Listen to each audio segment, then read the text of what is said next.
اور یہ جب تک نہیں ہوا تب تک زمین پر اللہ کی بادشاہیت کا اظہار ناقص ہونے کی وجہ سے اس ناقص نظام کے تحت جو مسلمان مطمئن ہو کے چلے گا اس کا توحید بھی ناقص ہے، جو مطمئن ہے اس پہ۔ کہا جب غلط ہوتے ہوئے دیکھو تو اس سے بڑا غلط کیا ہوگا کہ سارا کا سارا اللہ کا حکم پامال ہے زمین پہ، اور چہرے پہ شکن نہیں، ہم اپنے سبحان اللہ الحمدللہ روزہ نماز حج زکوٰۃ پہ مطمئن۔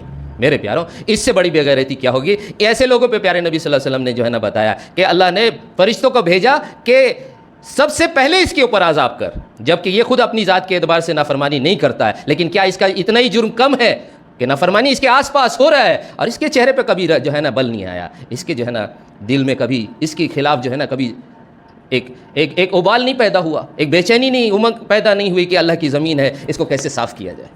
میرے پیارو، یہ عذاب کا باعث ہے، یہ شخص عذاب کا مستحق ہے، یہ سب کچھ کر رہا ہے، حالانکہ اپنی ذات کے اعتبار سے وہ اللہ کے حکم کا پابند ہے، لیکن یہ حکم اس سے چھوٹا ہوا ہے کہ پیارے نبی صلی اللہ علیہ وسلم کو زمین پہ بھیجا کس لیے گیا تھا؟ یہ نہ کہا گیا تھا کہ لوگوں کی اصلاح میں لگ جائیں، ایک کنارے میں لے کے چلے سب کو، ہاں لوگوں کو خیر کی بات بتا دیں، بس آپ کا کام ختم۔ نہیں، اعلان آپ جو ہے نا آپ میری بات ان سے پہنچا دیجیے اور ڈریے مت۔ اور انسانوں کو اس کا پابند بنایا گیا کہ اللہ اور اللہ کے رسول کی جب بات آ جائے تو پھر کوئی چون چرا کی گنجائش نہیں ہے۔ سورہ حجرات کی جو دوسری آیت ہے، ایک اہم اصول سکھا دیا گیا کہ ایمان والو، نبی کے سامنے زور سے نہ کہا کرو، زور سے نہ کہا کرو، جیسے تم آپس میں بات کیا کرتے ہو۔ کہیں ایسا نہ ہو کہ تمہارے تمام اعمال اکارت ہو جائیں، برباد ہو جائیں اور تم کو پتہ بھی نہ چلے، احساس ہی نہ ہو تم کو۔ میرے پیاروں، اس کے پس منظر میں آپ چلے جائیں تو واقعہ کیا تھا؟ تو واقعہ یہ ہے کہ ایک قافلہ بھیجنا تھا پیارے نبی صلی اللہ علیہ وسلم کو، ایک جماعت کو روانگی تھی، اس کے امیر کی شناخت کے اوپر مشورہ کیا پیارے نبی صلی اللہ علیہ وسلم، امیر کس کو بنایا جائے؟ حضرت ابوبکر صدیق رضی اللہ تعالیٰ کی رائے ہوئی کہ حضرت کاکا رضی اللہ تعالیٰ ان کو بنایا جائے، کاکا بن عبد رضی اللہ تعالیٰ۔ حضرت عمر فاروق رضی اللہ تعالیٰ کی رائے ہوئی کہ حضرت اقرا بن حابس رضی اللہ تعالیٰ کو امیر بنایا جائے۔ اب یہ ان کی رائے تھی، دونوں نے رائے پیارے نبی صلی اللہ علیہ وسلم کو پیش کیا ہے، سب جانتے ہیں کہ فیصلہ پیارے نبی صلی اللہ علیہ وسلم کو کرنا ہے، لیکن انسانی فطرت، وہ بھی دونوں انسان ہی تھے نا، یہ دونوں جو ہے بزرگان آپس میں رائے دینے کے بعد چہم گوئی میں مشغول ہو گئے کہ عمر تم ہمیشہ میری رائے کی کاٹ کرتے ہو، ہے نا؟ تو ادھر سے انہوں نے بھی کچھ جواب دے دیا، حالانکہ پیارے نبی صلی اللہ علیہ وسلم وہاں بیٹھے۔ یہ جو تھوڑا سا ان کا جو مکالمہ آپس میں ہو رہا ہے، حالانکہ اس مکالمے میں پیارے نبی صلی اللہ علیہ وسلم کا ڈیسیجن کا کوئی ریجیکشن نہیں ہے، کیونکہ ابھی نبی جی نے کوئی فیصلہ کیا بھی نہیں ہے، لیکن یہ ایک بے ادبی ہو رہی ہے کہ فیصلہ جب نبی کو کرنا ہے تو آپس میں کیوں تم بھیڑ رہے ہو، ہے نا؟ اللہ اکبر۔ اس موقع پر جب ان کی آواز بحث کی وجہ سے تھوڑی سی بلند ہو گئی تو اللہ تعالیٰ فرما رہے ہیں کہ تم نبی کے سامنے زور سے نہ کہا جیسے تم آپس میں کرتے ہو، کہیں ایسا نہ ہو کہ تمہارے تمام اعمال اکارت ہو جائے، تم کو پتہ بھی نہ چلے۔ میرے پیاروں، یہ آیت آنے کے بعد حضرت عمر رضی اللہ تعالیٰ عنہ کا عمر بھر یہ معمول رہا کہ پیارے نبی صلی اللہ علیہ وسلم کے سامنے اتنے دھیمے کہتے تھے، اول تو پوچھنے پہ بولتے تھے، ایسے تو بولتے ہی نہیں تھے، اور پوچھنے پہ بھی اتنا دھیمے بولتے تھے کہ پیارے نبی صلی اللہ علیہ وسلم کو اکثر پوچھنا پڑ جاتا تھا دوبارہ کہ کیا بولے، پھر سے بولو، ادب کی وجہ سے، ڈر کی وجہ سے، اللہ کا ڈر۔ میرے پیاروں سوچو صحیح، یہاں نبی کے کسی فرمان کا انکار نہیں ہے، کسی فیصلے کا انکار نہیں ہے، کسی خبر کا انکار نہیں ہے، تب تمام اعمال اکارت ہو جائیں گے اگر یہ ڈسپلن تم لوز کیے۔ اسلام اتنا سیریس ہے یہ معاملے میں، اطیع اللہ اور اطیع الرسول مذاق نہیں ہے، اس کی دہلیز بہت بہت سنگین ہے۔ چاہے جائے کہ آج پیارے نبی صلی اللہ علیہ وسلم کی صحیح حدیثیں موجود ہوں، ایک دو نہیں سینکڑوں موجود ہوں، اور اس معاملے میں بار بار جو ہے نا قرآن میں بھی حکم جو ہے فکر دلائی گئی ہو، پوری کی پوری سیرت اس کی گواہ ہو، لیکن آج کا ایمان والا، آج کا دستوری مسلمان، ٹریڈیشنل مسلم، عملاً انکار پہ ہے۔ جب اس کو دعوت دی جاتی ہے تو اس کے چہرے کا رخ بتاتا ہے کہ زبان سے انکار نہیں کرتا، لیکن چہرہ بتا دیتا ہے کہ قبول نہیں کر رہا۔ اور جب دعوت پہ تم اصرار کرو گے نا تو پھر تم سے الجھے گا اور کٹ دلیلی پہ آئے گا کہ نہیں یہ ضروری نہیں ہے، ابھی تو یہ ضروری ہے، حکم کو دوسرے حکم سے بدلنا چاہتا ہے۔ اللہ کا حکم ہے، وَمَن لَّمْ يَحْكَمْ بِمَا أَنزَلَ اللَّهُ فَأُولَٰئِكَ هُمُ الْكَافِرُونَ فَأُولَٰئِكَ هُمُ الظَّالِمُونَ فَأُولَٰئِكَ هُمُ الْفَاسِقُونَ۔ سورہ مائدہ کی 44, 45 اور 47 نمبر آیت. حکم موجود ہے. خود پیارے نبی صلی اللہ علیہ وسلم نے عمر بھر اس کا ثبوت عمل سے دیا. صحیح حدیث کی سینکڑوں حدیثیں موجود ہیں کہ مجھے زمین پہ بھیجا گیا ہے کہ میں قتال کروں, جنگ کروں, جب تک کہ لوگ لا الہ الا اللہ محمد رسول اللہ کا اقرار نہ کر لیں. جب وہ یہ کر لیں گے تو اپنا جان اور مال ہم سے محفوظ کر لیں گے. یہ روایت جو صحیح حدیث کی کتابوں میں کئی جگہ موجود, مسلم, بخاری, سب میں موجود, متعدد جو ہے راویوں سے موجود. اور اس قسم کی کتنی حدیث ہیں. اب قرآن اٹھا کے دیکھیں تو اس مقصد سے پورا قرآن بھرا پڑا. لیکن میرے پیاروں, آج روایتی مسلمان اس کے انکار پہ ہے, فتنہ سمجھتا ہے اس کو. کہتا نہیں اسلام زور تلوار کے زور پہ آیا ہی نہیں, لڑائی جھگڑا ہے ہی نہیں اسلام میں, نرمی, معافی درگزر کا معاملہ ہے اسلام میں.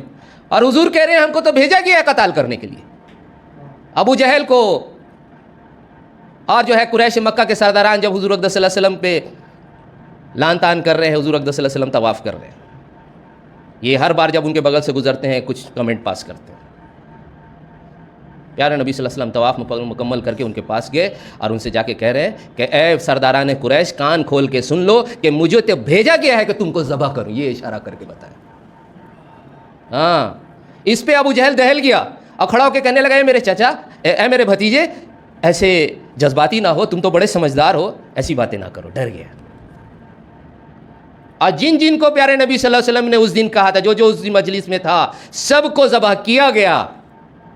تاریخ نے وہ دن دیکھا. میرے پیاروں, ہم اپنی ذات کے لیے نہیں لڑنا سیکھ. ہاں, پیارے نبی صلی اللہ علیہ وسلم فرمایا اپنا حق معاف کرو, میرا جو ہے وہ تو مقدر سے ہے, کون کیا کر لے گا, میرا رب اللہ, پالنہار اللہ, تقدیر لکھ کے اس نے سب فیصلہ کر دیا. لیکن میری لڑائی ہوگی, کس لیے؟ وَرَبَّكَ فَكَبِّرْ, جب تک یہ نہیں ہے تب تک لڑائی ہوگی. ہاں, جب بلال کعبے کے غلاف کو پکڑ کے بیت اللہ کی چھت پہ چڑھ کے اذان کہہ دیں گے اللہ اکبر اللہ اکبر, اور سارے بت توڑ دیے جائیں گے, اب کافروں میں دم نہیں ہوگی, مجبوراً اسلام قبول کریں گے.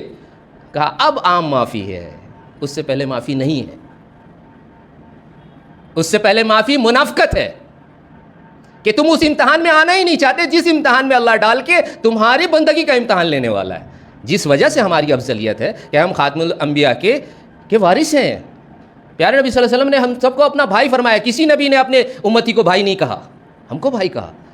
ہم کو کل قیامت میں سفارش کا حق, ہم کو کل قیامت میں انبیاء کی محنت کی حقانیت کی گواہی کا حق ملے گا. کسی جو ہے امتی کو یہ شرف حاصل نہیں ہے. تمام لوگوں پہ جنت حرام ہے جب تک محمد رسول اللہ کی امت جنت میں داخل نہ ہو جائے. جی, یہ اونچا مقام ایسے نہیں ملا ہے, اس کام کی وجہ سے ملا. یہ ٹف جاب کسی کو نہیں ملی تھی, یہ سب سے مشکل کام ہم کو ملا ہے.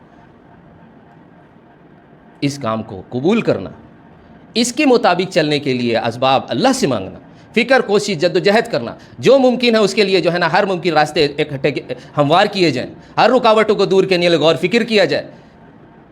یہ ہمارا کام ہے. اگر ہم اس کو انکار کر دیں میرے پیاروں تو پھر طے بات ہے, پھر اللہ کی نظر میں ایسا مسلمان بے غیرت ہے, منکر ہے اللہ کا. ابھی واقعہ بتایا کہ جب نبی کے سامنے ایک ڈسپلن لوز ہو رہا ہے تو یہ حال ہے.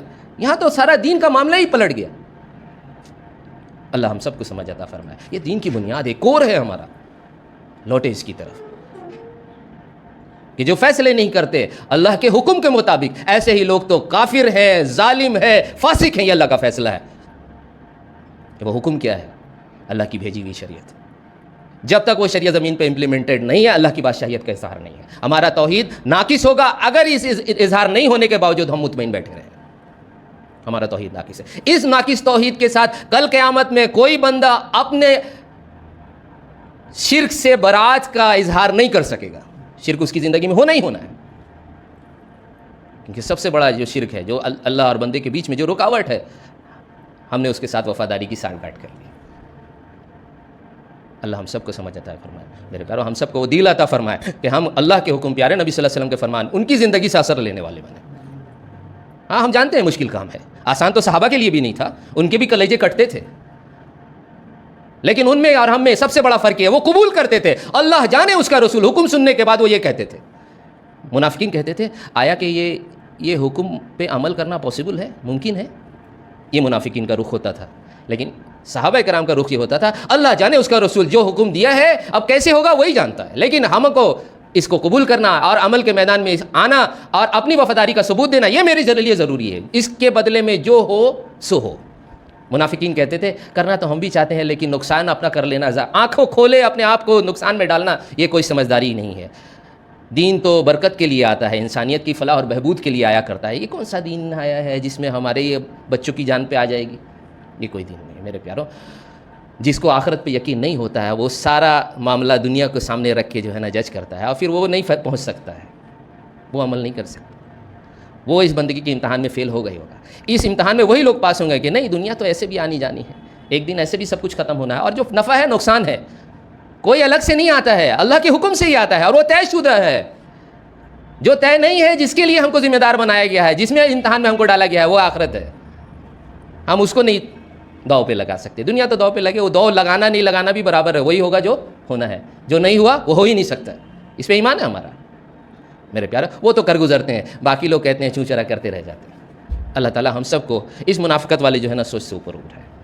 آج منافقت عام ہے، عام ہو چکا ہے، اس سے اوپر اٹھائے۔ اللہ تعالیٰ ہم سب کو کئی بات پہ عمل کرنے کی توفیق عطا فرمائے۔ سبحان اللہ بحمدہ، سبحان اللہ۔